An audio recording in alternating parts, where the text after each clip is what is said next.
नमस्कार, न्यूज 18 का digital platform देख रहे हैं आप। मैं हूं आपके साथ दिव्या सिंह। वक्त हो चला है अंतर्राष्ट्रीय खबर की। आपको 5 बड़ी अंतर्राष्ट्रीय खबर बताते हैं। पहली खबर है जहां पर गाजा में हमास की बढ़ती गतिविधियों और फिर से ऑपरेशन शुरू करने की कोशिशों की चिंताओं के बीच इजरायल के नेतन्याहू सरकार ने भारत से हमास को आतंकवादी संगठन घोषित करने की मांग की है। इजरायल ने कहा है कि हमास और पाकिस्तान आधारित लश्कर-ए-तैयबा के बीच बढ़ते रिश्ते भारत और इजरायल दोनों के लिए एक सुरक्षा खतरा है। यरूशलेम में पत्रकारों से बातचीत करते हुए इजरायली विदेश मंत्रालय के एक अधिकारी ने यह बात कही है। अधिकारी ने यह भी बताया है कि इजरायल पहले ही लश्कर-ए-तैयबा पर प्रतिबंध लगा चुका है और भारत से भी इसी तरह के जवाब की उम्मीद करता है। इजरायली विदेश मंत्रालय के अधिकारी ने कहा है कि भारत से हमारा अनुरोध है कि वो हमास जैसे संगठन को प्रतिबंधित करने और आतंकवादी समूह घोषित करने के लिए कड़ी मेहनत करे। इजरायल ने कुछ साल पहले लश्कर-ए-तैयबा को आतंकवादी समूह घोषित किया था। हम चाहेंगे कि भारत भी वैसा ही करे। इजरायल ने 7 अक्टूबर 2023 के घातक हमले के बाद 1 महीने बाद लश्कर-ए-तैयबा को आतंकवादी समूह घोषित कर दिया था। अधिकारी ने यह भी कहा है कि भारत सरकार के अंदर उन समूहों से जुड़े नेटवर्क और लीकेज को लेकर एक समझ है। हमास को अमेरिका, ब्रिटेन, कनाडा समेत कई दूसरे देशों ने आतंकवादी संगठन घोषित किया है और 7 अक्टूबर 2023 को इसने इजरायल पर घातक हमला किया था, जिसमें 1200 से अधिक लोग मारे गए थे। भारत इस हमले की निंदा की थी, लेकिन हमास को औपचारिक रूप से आतंकवादी संगठन के रूप में लिस्ट नहीं किया गया है।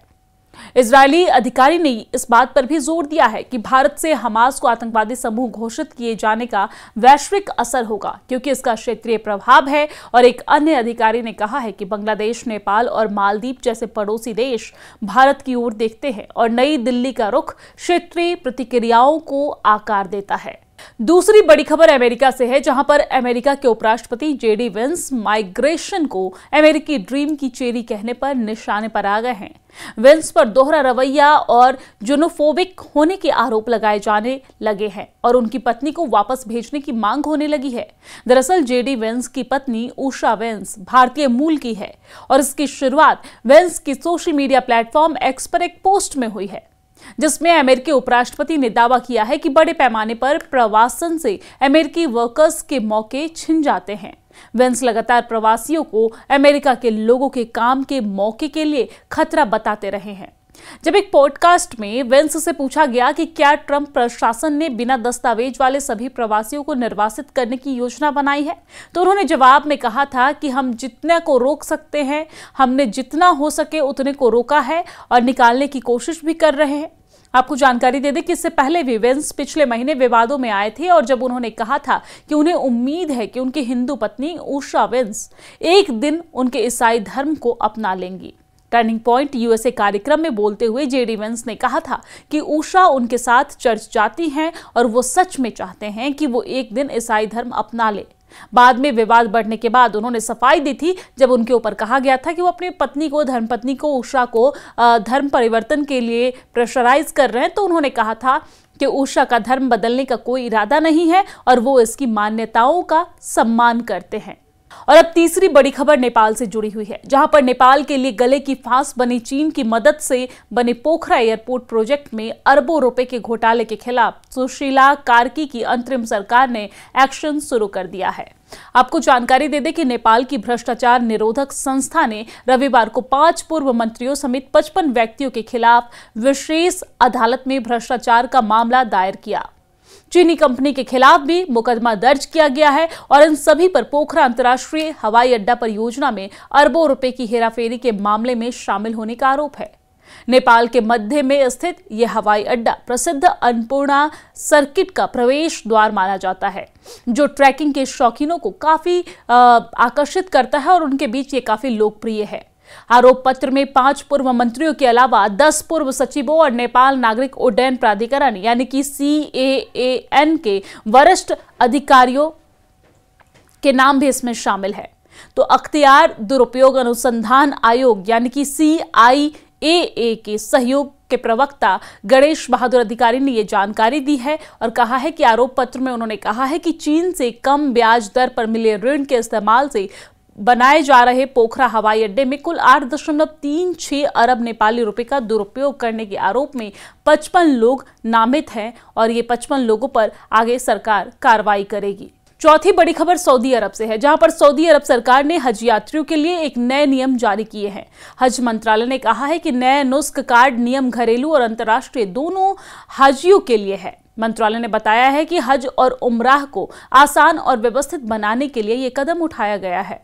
हज और उम्राह मंत्रालय का नुस्ख कार्ड अब घरेलू लोगों के लिए डिजिटल रूप से और विदेश से आने वाले यात्रियों के लिए प्रिंटेड रूप से उपलब्ध है। भारतीय बड़ी संख्या में हज के लिए जाते हैं और ऐसे में भारतीय मुसलमानों को भी इससे आसानी होगी। हज और उम्राह मिनिस्ट्री के डिजिटल ट्रांसफॉर्मेशन के अंडर सेक्रेटरी इंजीनियर अब्दुल अजीज अल मुत्ताहमी ने ये जानकारी दी है और कहा है कि नुस्ख अल उम्राह नाम की इस पहल का मकसद जरूरी तीर्थ सेवाओं को एक ही इस्तेमाल में आसान कार्ड में एक जगह इकट्ठा करना है और ये कार्ड तीर्थ यात्रियों के लिए कई सीधी सेवाओं की सुविधा देता है। ये बिना किसी रुकावट के तीर्थ यात्रियों के लिए एक यूनिफाइड कार्ड है और ये कार्ड तीर्थ यात्रा के लॉजिस्टिक पहलुओं को आसान बनाने के लिए बनाया गया है। इससे तीर्थयात्रियों को जरूरी सेवाओं तक पहुंचने में मदद मिलती है और ट्रांसपोर्ट सेवा के तहत तीर्थयात्री शटल और बस सेवाओं को इस कार्ड से मैनेज कर सकते हैं और एक्सेस कर सकते हैं। क्राउड मैनेजमेंट में यह कार्ड अधिकारियों को खास तीर्थ यात्रा और खास तीर्थ क्षेत्रों में सुरक्षित आने जाने में मदद करता है। पांचवी बड़ी खबर आपको बताते हैं, जहां पर ब्रिटेन सरकार ने खालिस्तान समर्थक आतंकवादी समूह बब्बर खालसा के खिलाफ बड़ा एक्शन लिया है। ब्रितानी सरकार ने बब्बर खालसा के वित्त पोषण को बाधित करने के लिए देश की घरेलू आतंकवाद निरोधक व्यवस्था की पहली बार उपयोग करते हुए एक ब्रिटिश सिख व्यवसायी और उसके साथ जुड़े एक समूह के खिलाफ प्रतिबंधों की घोषणा की है।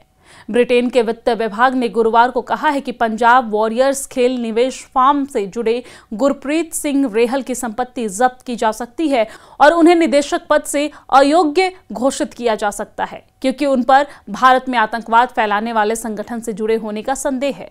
इसके साथ ही उसने उसी आतंकवादी समूह को बढ़ावा देने और समर्थन देने के लिए बब्बर अकाली लहर के खिलाफ संपत्ति जब्त करने की भी घोषणा की।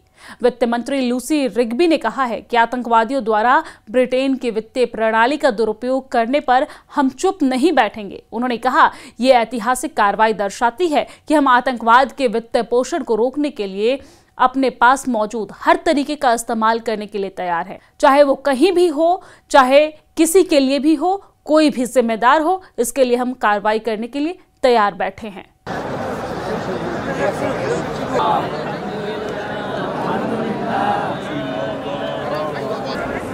Allah aku kami menilai